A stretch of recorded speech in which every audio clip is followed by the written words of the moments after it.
Gusto kong tingnan naton ang mga kapistahan ng Diyos dahil ang mga kapistahan na ito ay ipinatag noong sa pamamagitan ng eksodo na ito at paglalakbay sa ilang. At tingnan mo kung saan nagaganap ang mga bagay na ito. Okay, kaya hindi na tayo maglalaan ng masyadong maraming oras dito, pero ito ang Pasko, okay, na siyang ikalabing-apat na araw ng unang buwan na tinatawag na Nisan, okay? Hindi Honda ang ikalawang buwan. Parang tunog lang ito ng isang brand ng kotse. Pero ang Nisan ang unang buwan. At sinabi ng Diyos sa Exodo kabanata 12, talata 1, sinabi ng Diyos kay Moises, at iyon ay parang ikatlong buwan ayon sa kalendaryong Ehipsyo na kanilang sinusunod. Ayon din sa, alam mo na, sa kalendaryong ginagamit noong panahong iyon. Ngunit sinabi ng Diyos na ngayon ang unang araw ng unang buwan. Bakit? Sa tingin mo, ni-reset ng Diyos ang kalendaryo bago ang Exodo? At isa sa mga dahilan ay ipinapakita sa kanila ng Diyos ang panahon ng Diyos. Sinasabi sa kanila ng Diyos na muhay kayo ayon sa kalendaryo, ayon sa panahon ng Ehipto at ng mundo.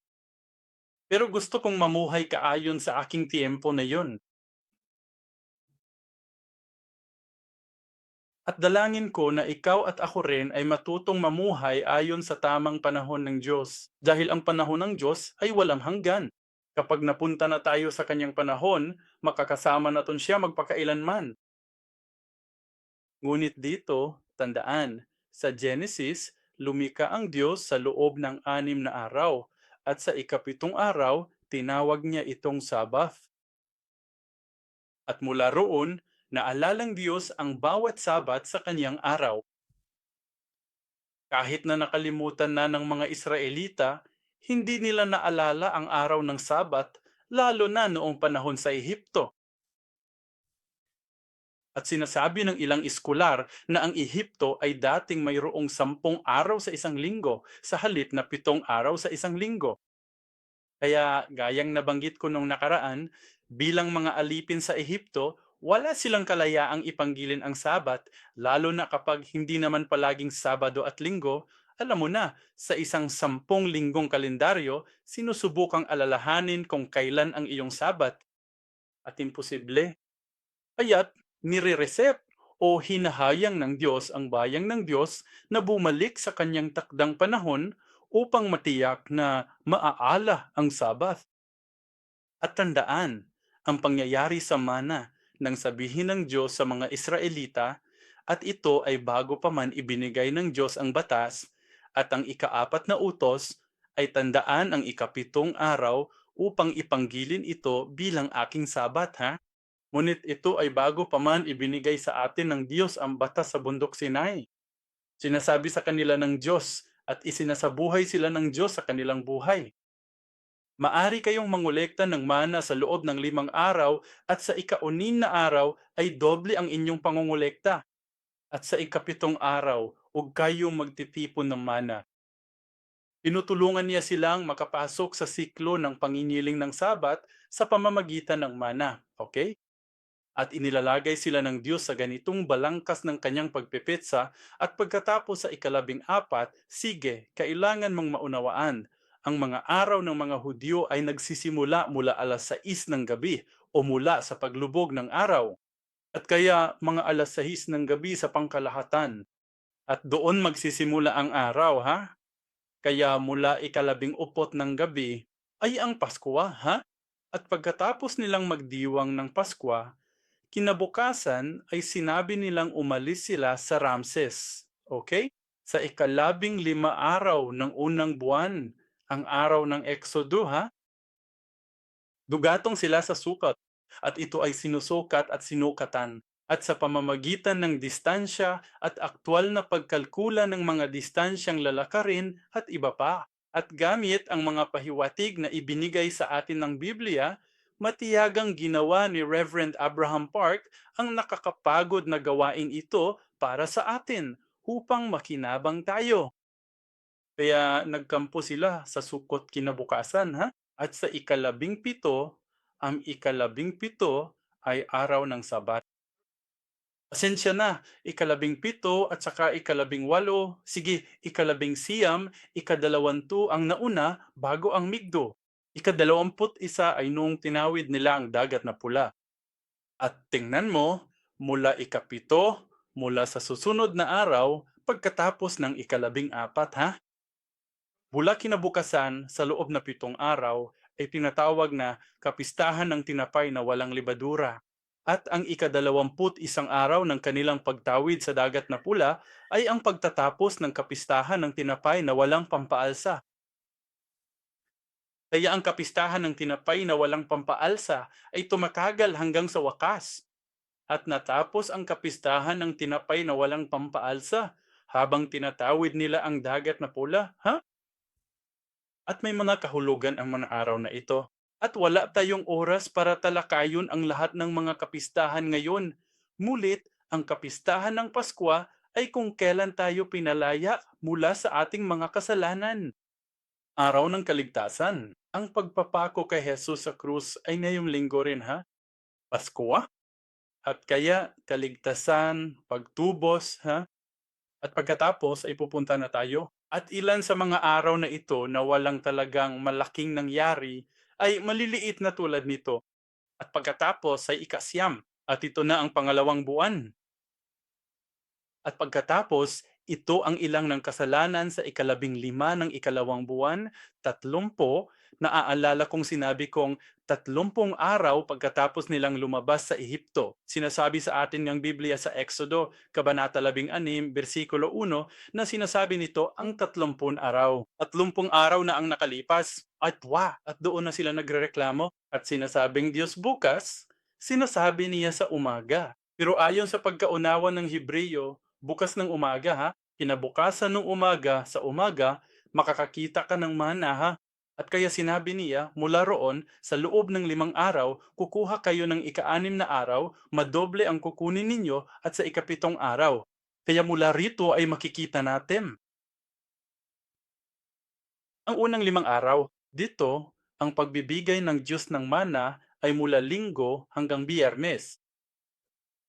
Pasensya na, mula Linggo hanggang Huwebes. Ang ika-6 na araw na ito ay Biyernes at ang ikapitong araw ay Sabado. Kaya ang ikalabing-anim ay hindi ito ikalabing-anim ng Pebrero. Kundi, ayon ito sa kalendaryong Hudyo, ang ikalabing-animon araw ng ikalawang buwan ay Linggo. At doon na nagsimulang mahulog mula sa langit ang lalaki.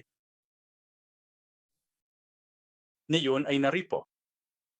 At ang kalendaryong ito ay bahagi ng ikapitong aklat na sana'y ilalatala sa lalong madaling panahon. Kakalabas lang ng ika-6 na libro namin sa Ingles, pero ito ay nasa Korean at isasalin na.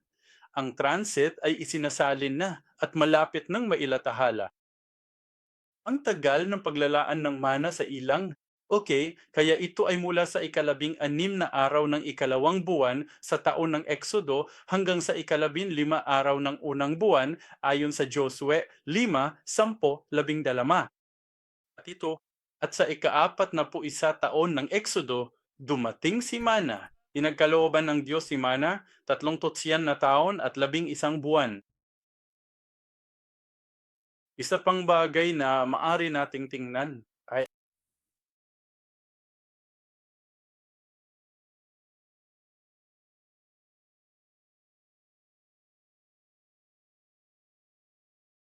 ito ang araw ng pagtitipon. Sinasabi nito 50 araw pagkatapos ng pag-alis.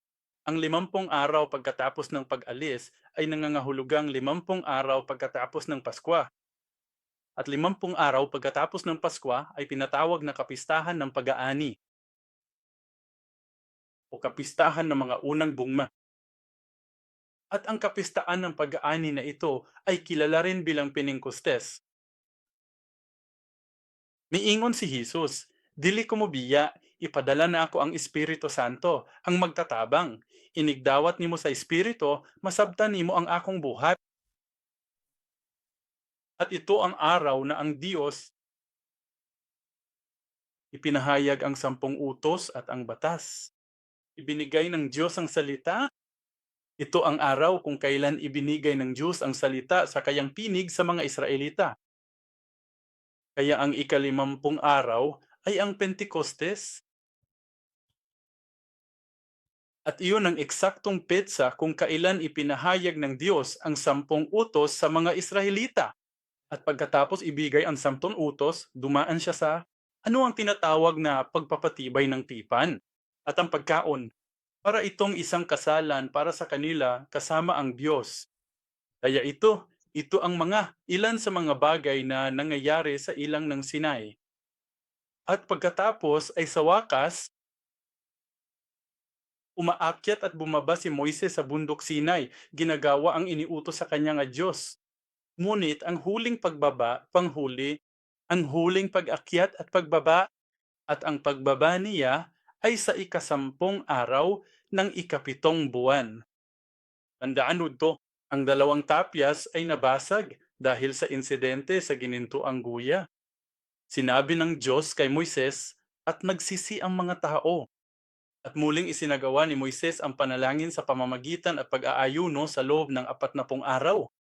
At sa wakas ay sinabi sa kanyang Diyos na maglabas at atitititititit ukit ng 2 tapyas. Ang unang set, inukit ito ng Diyos. Ibinigay ng Diyos ang 2 tableta. Sinasabi ng Diyos sa pangalawang pagkakataon, sinabi ng Diyos kay Moises na dalhin ang 2 tapyas na iyon.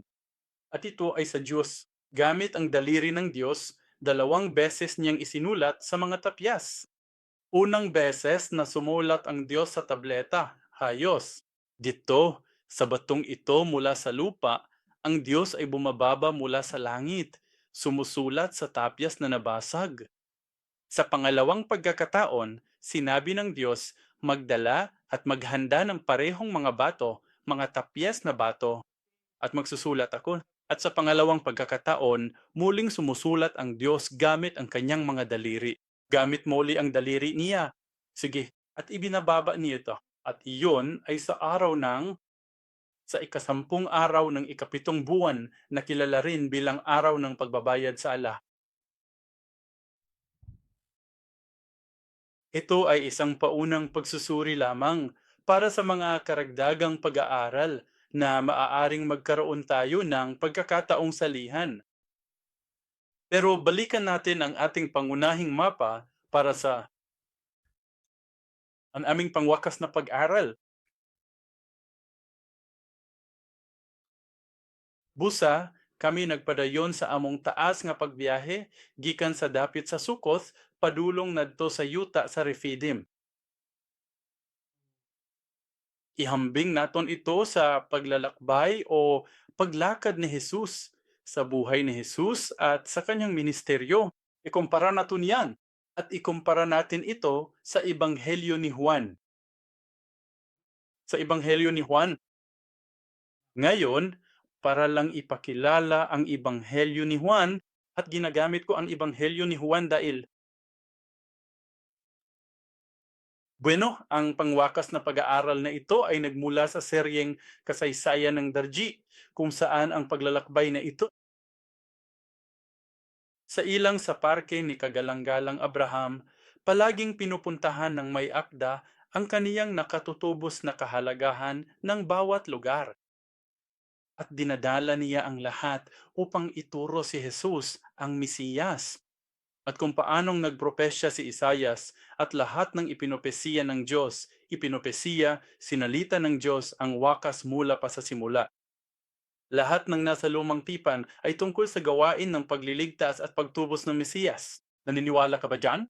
Kaya naman, pinagsama-sama ko ang lahat ng nakatutubos na kahalagahan ng mga lugar na ito at naayon ito sa itinuturo sa atin ni Juan tungkol sa buhay ni Jesus. Sige, pag-isipan natin. Pag-isipan sandali si Juan at pagkatapos ay ang Ebanghelyo ni Juan at pagkatapos ay ihahambing natin ito sa paglalakbay sa ilang. Ngayon, ang Ebanghelyo ni Juan ay medyo naiiba sa marami sa ilang aspeto mula sa mga sinoptikong ebanghelyo. Ang mga sinoptikong ebanghelyo, pasensya na,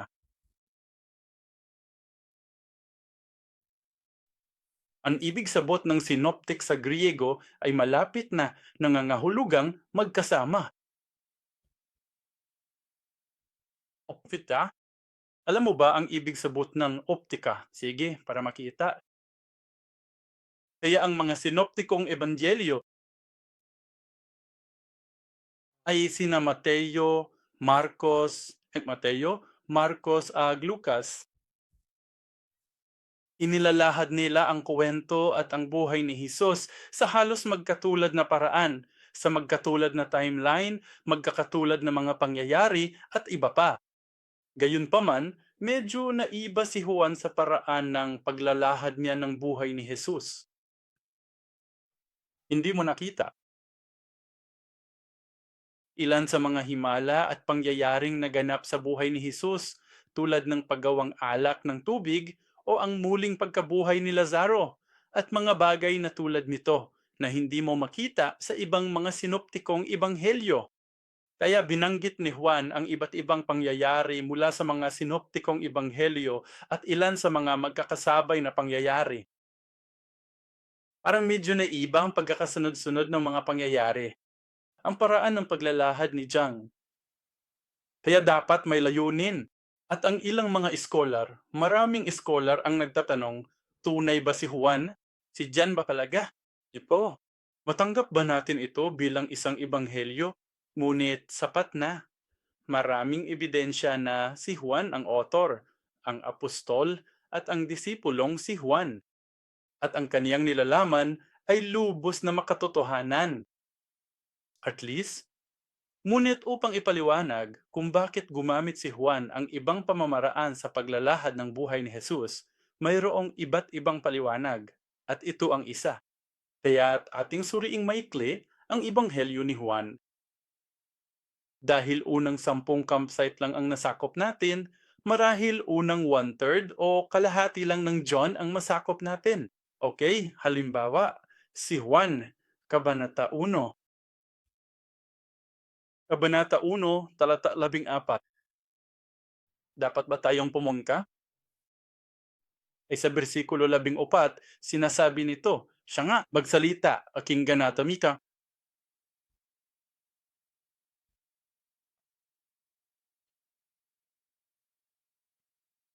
Sa Juan 1:1, binabanggit niya ang salitang logos.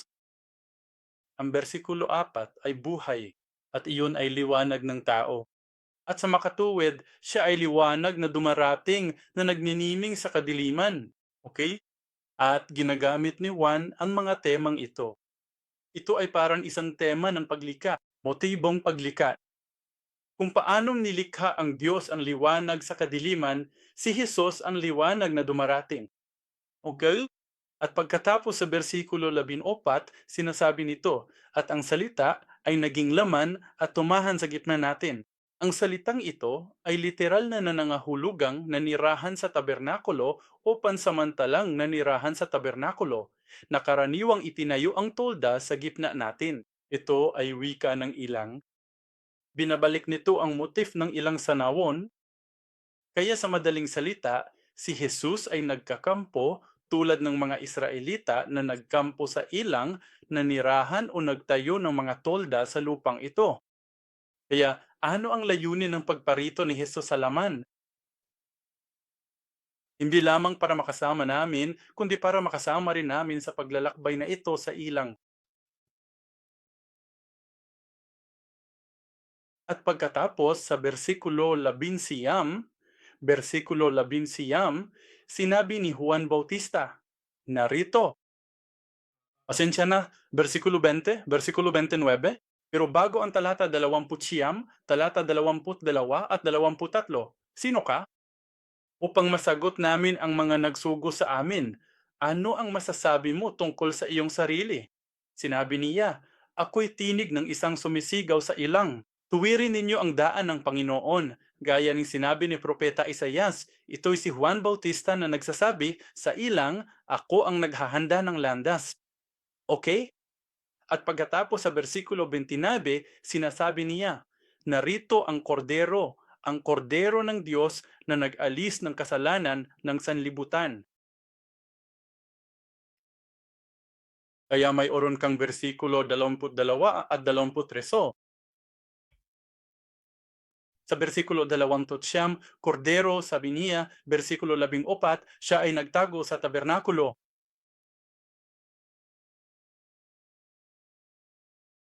Hindi maspell sa gitna natin. Okay? At pagkatapos sa Kabanata 2, lumaktaw siya sa Kabanata 2, mga kabanata, Kabanata 2, mga bersikulo 1 hangtod 12. Sa kana, ginawang alak ang tubig.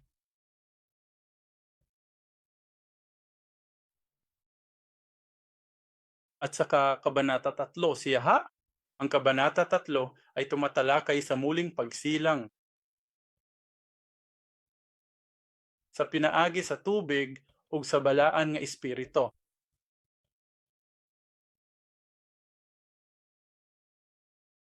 Kabanata 4, nakilala niya ang babaeng Samaritana at sinabi niyang inalok niya ng tubig kung aon sa baang kawalang hanggan. At saka, balik tayo sa Kabanata 1. Ngunit sa buong panahong ito, si Jesus,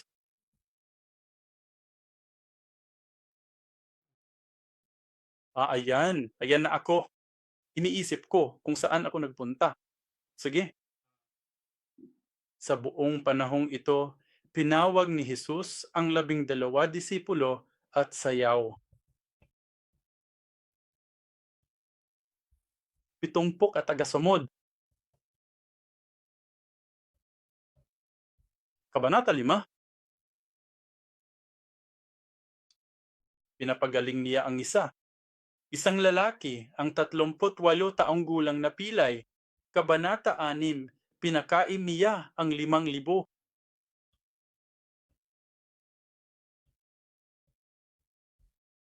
At inaangkin niya na siya ang tinapay na nagbibigay buhay na galing sa langit. At sinabi niya, kumain ang inyong mga ninuno ng manna sa ilang. Ang mana ay dapat magbigay sa kanila ng buhay na walang hanggan. Ngulit sila'y kumaon at namatay. Kumusta naman kayo? Kaya siya ang mana na buhay. Ikapito, Kabanata 7, talata 30, 37. Pumupunta siya sa kapistahan ng mga tabernakulo at naon siyang kapag nagaganap ang mga iyon. Kapag ang mga tao ay naghahanap at nananalangin para sa tubig, sabi ni Jesus, ang mga nananalig sa akon at tumatanggap sa akon salita ay magkakaroon ng tubig na agos mula sa inyong tiyan. Tubig ay ang tagapagbigay ng tubig. At pagkatapos ay Kabanata 8, ato siya, Kabanata 8, talata 12 at ang mga sumusunod. Sabi niya sa Kabanata 9, ako ang ilaw. Sige, titigil na tayo diyan para kay John. Bakit mahalaga iyon? Ganyan ang buhay na yan na inilalahad ni Juan tungkol kay Jesus. At hanggang sa Kabanata 12, makikita natin na ang mga Kabanata 1 hanggang 12 ay tinatawag na aklat ng mga tanda na tumatalakay tungkol kay Jesus at kay Jesus dito sa kabuuan, sabi niya, ako'y bago pa si Abraham, ako na. Ako ang liwanag. Ako ang tubig na nagbibigay buhay. Ako ang pinto ng mga tupa. Ako, Matt? Ako ba? Ay,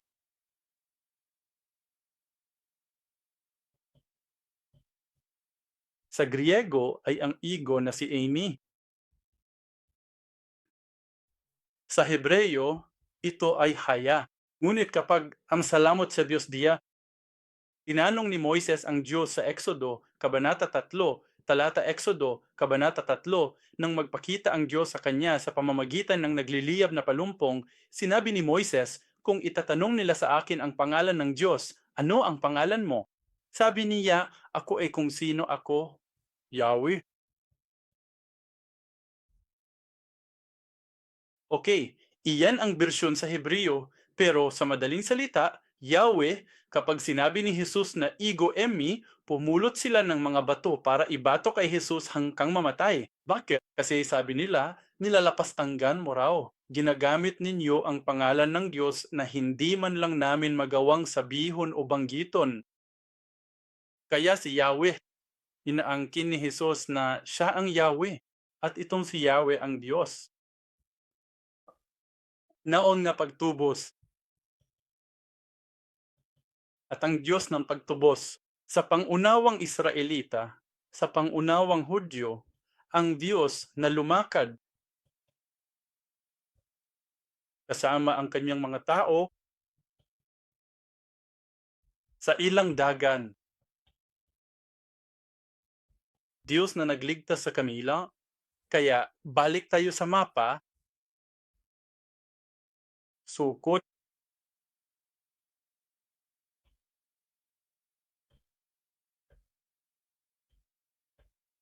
ang sukot ay Bos, tabernakulo. Sabi ni Jesus, sabi ni Juan, Jesus, Kabanata 1, talata 14, si Jesus ay nagtago sa tabernakulo sa gitnang kanyang mga tao, ang haliging apoy, haliging ulap, ay naghahanda ng daan para sa bayan ng Diyos. Sinabi ni Juan Bautista, ako ang tinig sa ilang na naghahanda ng daan ng Panginoon. Fede,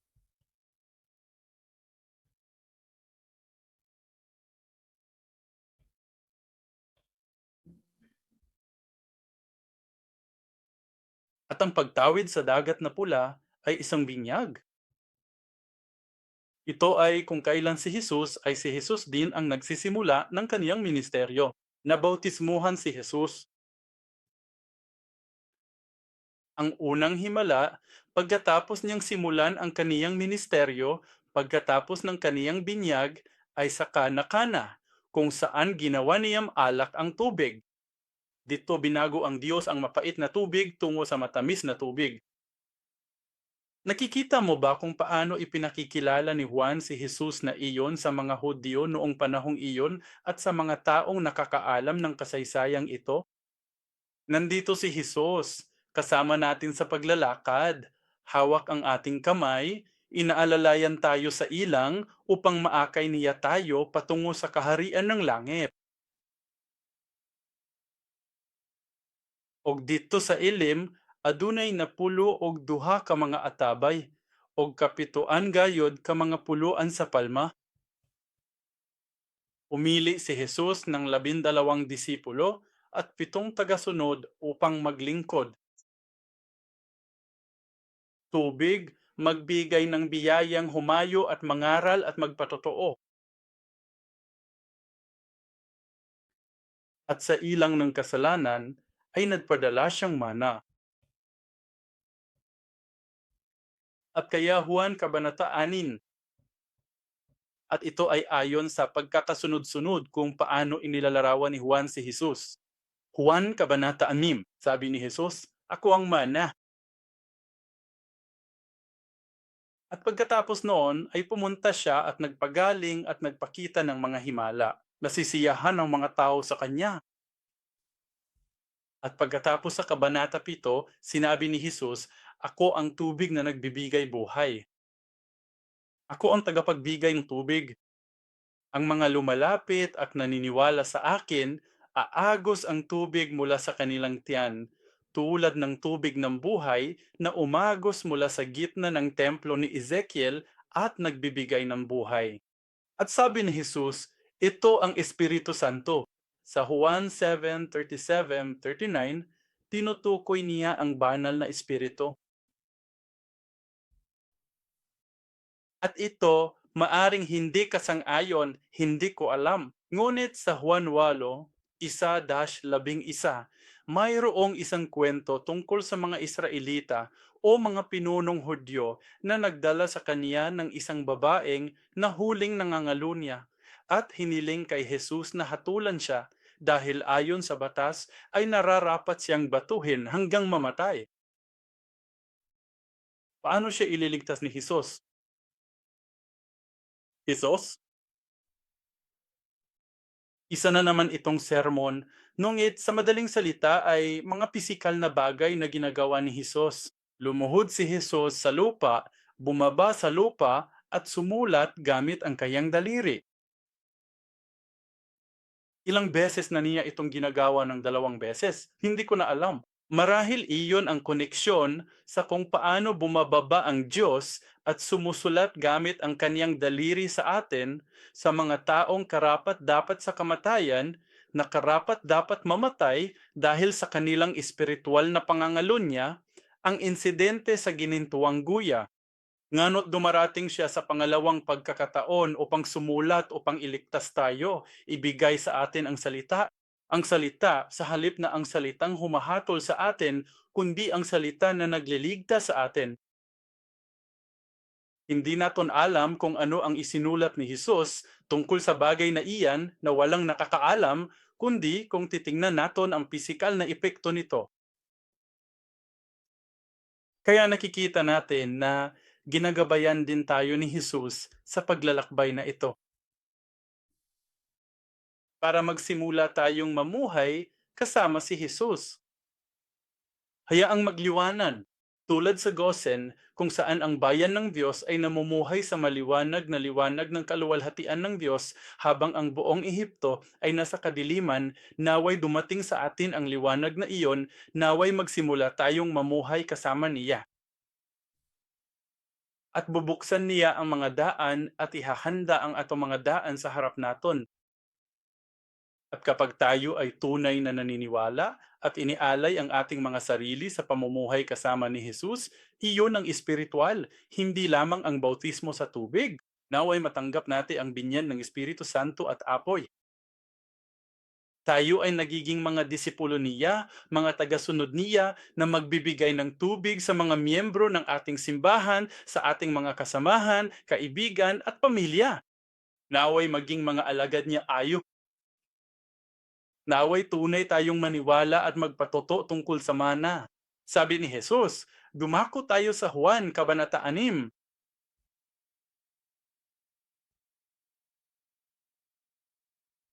Sabi niya, ako ang tinapay ng buhay. Bersikulo 48. Kumain mang mana ang inyong maninuno sa ilang at sila'y namatay. Ito ang tinapay na bumababa mula sa langit upang ang sinuman ay makakain nito at hindi mamatay. Kita mo, siya ang nagbigay ng kahulugan sa tinapay na tinatawag naman na, tama ba? Kumain ng mana ang inyong mga ninuno sa ilang at sila'y namatay. Ngunit, ito ang tinapay na bumababa mula sa langit upang ang sinuman ay makakain nito at hindi mamatay. At pagkatapos ay sinabi niya, ako ang tinapay na nagbibigay buhay na bumaba mula sa langit. Kaya nagtatanong siya, ano ang gagawin mo? Ano ang gagawin mo?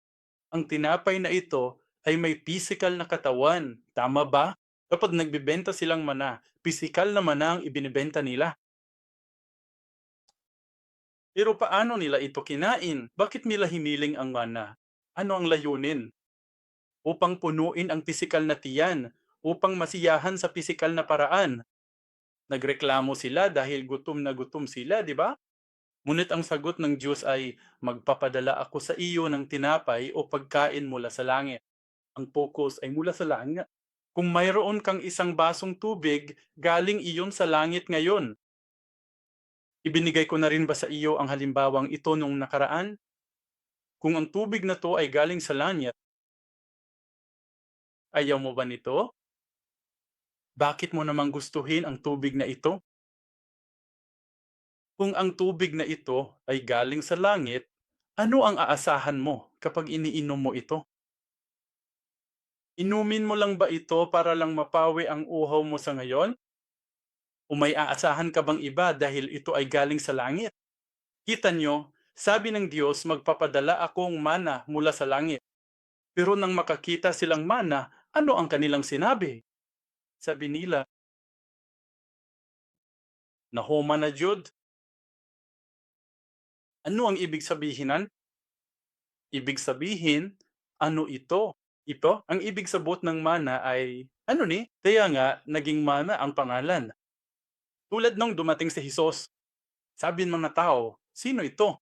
Anong mabuting bagay ang maaaring magmula sa Nazaret kapag naipangaral ang salita? Elan, kapag ibinigay ang salita ng Diyos, sinasabi nila, ano? Ano yun? Wala sila kaila kaniya. Pag-abot ni Jesus, wala sila masayod kundi siya gikan. Dapat sana'y tinawag nila itong tinapay ng langit sa halip na mana. Pero sabi nila, ano to? Ano ang kahulugan nito? Hindi nila alam o ibig nilang sabihin ay nadidismaya sila na hindi ito nakakatugon sa kanilang mga pamantayan o inaasahan. Alam mo, sabi namin, ano ba ito na may ganoong kahulugan? Kaya sinasabing Jesus, ito ang tinapay na dapat magbigay sa kanila ng buhay na walang hanggan kung kinain nila ito ng tama, kung naniwala sila na ito ay galing sa langit. Pero nakita nila. Paano nila ito nakita? Nagising sila at lumabas at nakita nila ito sa lupa. Hindi nila ito nakitang bumagsak mula sa langit, nakita nila ito sa lupa sa unang pagkakataon. Una nila itong natagpuan sa lupa tulad ni Jesus. Hindi nila nakita si Jesus na bumababa mula sa langit.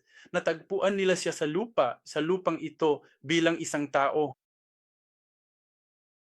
Kaya sinasabi ni Jesus, kung alam mo kung saan ito nagmula, kung alam mo ang nilalaman nito, ang tunay na pagkakakilanlan nito, bibigyan ka nito ng buhay na walang hanggan. At sabi niya, ang tinutukoy ko ay ang aking sarili. Jesus, natagpuan mo ako sa lupang ito at iniisip mo na ako ay isang tao lamang mula sa Galilea o Nazaret, ngunit ako ay taga-langit. Kaya't sinabi niya, kung ang sinuman ay kumain ng tinapay na ito, siya ay mabubuhay magpakailanman. At ang tinapay na aking ibibigay para sa buhay ng sanlibutan ay ang akong laman.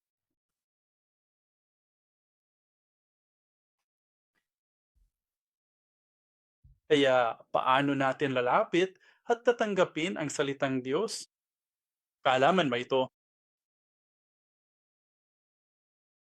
Ano ang inaasahan natin kay Jesus upang matugunan ang ating pisikal na mga pagnanasa o gutom? O may iba pa ba? May makikita ba tayong aspeto ng langit doon? Iyan dapat ang atang layunin. Matatagpuan ba natin ang langit kay Jesus? Matatagpuan ba natin ang langit, ang kaharian ng Diyos sa pagbabasa ng salitang ito? Matatagpuan ba natin ang langit doon? At kung gagawin natin, alam mo na, kahit kaunting alikabok at tinga mula sa langit sa akin, marahil gagawin akong walang hanggan nito.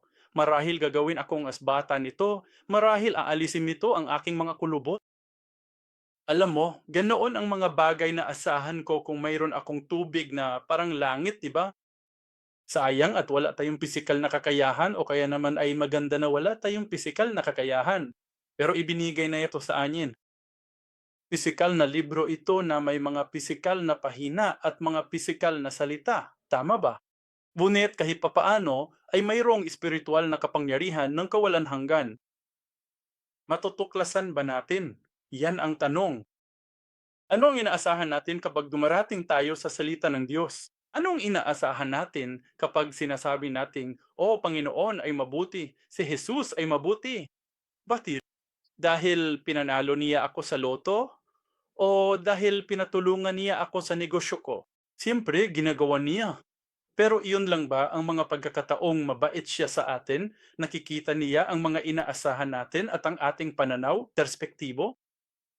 Kaya sabi niya, kainin ninyo ng tama ang mana. Kung magkagayoy, magkakaroon kayong buhay na walang hanggan.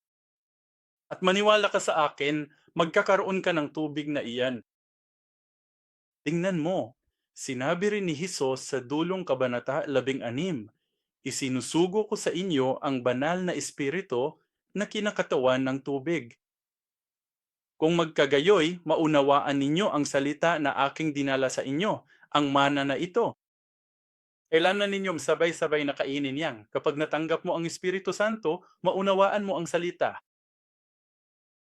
Gusto mong matanggap ang Espiritu Santo, saka mo tatanggapin ang salita. Gumagana ito sa parehong paraan. Parang manok muna o itlog muna, naasimang una, sabay-sabay. Tinanggap mo ang salita, hindi ka na matanggap ang Espiritu Santo. Sinasabi ko sa iyo rito, hindi mo matatanggap ang banal na Espiritu nang hindi mo nakikilala kung sino si Jesus. At hindi natin makikilala kung sino si Jesus kung hindi natin nalalaman ang salita. Dahil ang salita at si Jesus ang salita ay si Jesus, ang salita ay Diyos. At kailangan natong makilala si Jesus upang matanggap ang banal na Espiritu. Ang Espiritu Santo moabot ka nato pinaagi sa pulong. Sumala sa buhat na pulo 44, ang mudawat sa pulong, mudawat usab sa Espiritu Santo. At kapag natanggap natin ang banal na Espiritu, saka natin maunawaan ang ibig niyang sabihin sa salitang ito. Kaya taos puso akong nananalangin at humihiling na ang lahat ng narito at ang inyong mga simbahan at ang inyong mga pamilya ay makatanggap ng pagpapala ng salita at ng banal na Espiritu upang tayo ay makalakad kasama ni Jesus at malaman at tunay na madama ito sa espiritual, madama ito sa pisikal na paraan, at maunawaan sa intelektual na paraan, maging sa intelektual na paraan na si Jesus ay narito kasama natin, lumalakad kasama natin, kahit na tayo ay nakakaharap ng mapait na tubig, kahit na tayo ay hinahabol ng hukbong Ehipsyo. Dalangin ko na sana'y maalala natin na ang Diyos ay kasama natin imbes na magreklamo, naway purihin natin siya sa panahon ng kagipitan at maranasan ang mga kamanghamanghang himala. Amen. Manalangin tayo. Ama naming nasa langit, nagpapasalamat kami sa pagbibigay mo sa amin ng panahong ito upang pag-isipan kung gaano ka kadakila at kung gaano ka katapatan sa pagsama sa amin kahit sa panahon ng kagipitan. Pero Ama, minsan ay nangmang kami.